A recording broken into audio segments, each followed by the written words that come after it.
ወአለይኩም ውድ የተከበራችሁ አድማጮቻችን ዛሬ የማቀርብላችሁ ታዋቂው የታሪክ ተመራማሪውና የታሪክ ጸሐፊ ፕሮፌሰር ላጲሶ ጌታሁን ዴሌቦ ያቀረበውን ነው።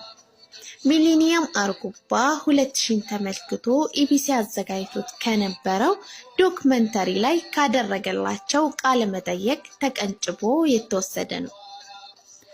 አርጎባ አንድ ማህበረሰብ አይደለም። አርጎባ ብዙ ቋንቋ ተናጋሪ ማህበረሰቦችን ያቀፈ ሰፊ ዘር ነው። ፕሮፌሰር ላጲሶ አርጎባ የሚለው ስም የህዝብ ስም ነው፣ የቋንቋ ስም ነው። ህዝቡ በኢትዮጵያ ታሪክ ውስጥ ከእስልምና ሃይማኖትና ባህል ጋር የተያያዘ ነው። ይህም ሲሆንና ሲባል ግን እስልምና 1400 ዓመት ታሪክ ያለው ወጣትና ዘመናዊ እንቅስቃሴ ነው። አርጎባ ግን ጥንታዊ ህዝብ ነው። ሃርላ የሚባል ጥንታዊ የድንጋይ ስልጣኔ ዘመን ህዝብ ነው። አርጎባ እስልምናን በቅድሚያ የተቀበለ ማህበረሰብና ከአረቦች ጋር የጋብቻ ትስስር የፈጠረ ህዝብ እንጂ አርጎባ ከአረብ ሀገር በፍልሰት የገባ አይደለም። አርጎባ ጥንታዊ የኢትዮጵያ ህዝብ ነው። አርጎባ አንድ ማህበረሰብ አይደለም። አርጎባ ሰፊ ዘር ነው፣ የዘር ስም ነው። በውስጡ ብዙ ማህበረሰቦች ይይዛል። የብዙ ቋንቋ ማህበረሰቦች በውስጡ ይኖራሉ።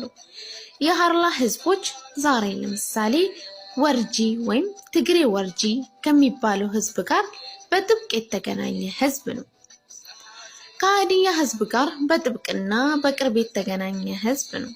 ዛሬ ራሳቸውን ሀረሪ ወይም አደሬ ብለው የሚጠሩት የአደሬ ማህበረሰቦች ራሳቸው የአርጎባ ዘር ናቸው። አርጎባ እንደ አርጎባ ማለቴ ነው። አርጎባ ትልቅ ታሪክ ያለው ጥንታዊ ህዝብ ነው።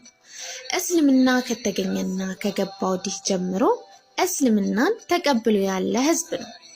አርጎባ በእስልምና ታሪክ ውስጥ ታላላቅ ሱልጣኔቶች ያበረከተ ብሎ እስልምና ከገባ በኋላ ሃርላ ምድር ላይ ሸዋ የሚባል በኢትዮጵያ የመጀመሪያ ሱልጣኔት በአክሱም ዘመን የተነሳ ነው።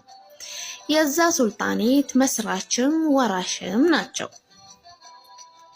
የአርጎባ ህዝብ ከኢማሙ አህመድ ሽንፈት በኋላ ከኢፋት ወደ ሐረርና ሌሎች ቦታዎች በመፍለሱ እንዲበታተን ምክንያት ሆኗል።